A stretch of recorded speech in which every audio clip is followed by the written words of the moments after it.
کرتے ہیں international news کا اور آپ کو بتائیں کہ سعودی عرب کے ولی عہد شہزادہ محمد بن سلمان کی ثالثی کی کامیاب کوششوں کے بعد روس یوکرین جنگ کے 10 قیدیوں کو رہا کر دیا گیا ہے۔ انہیں روس سے لے کر ایک طیارہ دارالحکومت ریاض پہنچ گیا ہے۔ امریکی میڈیا کو انٹرویو میں ترک صدر نے اہم انکشاف کیا ہے کہ ان کے خیال میں روسی صدر جنگ ختم کرنے کا سوچ رہے ہیں۔ پیوٹن کے ساتھ گفتگو میں محسوس ہوا کہ وہ جنگ کو جلد ختم کرنا چاہتے ہیں۔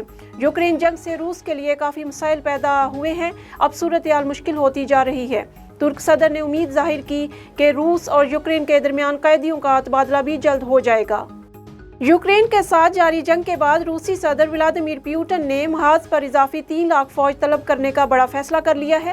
یاد رہے کہ یہ اعلان ایسے وقت میں سامنے آیا ہے جب روسی افواج کو یوکرین کی جانب سے مزاحمت کا سامنا ہے اور یوکرین نے اپنے علاقوں کو دوبارہ حاصل کیا ہے۔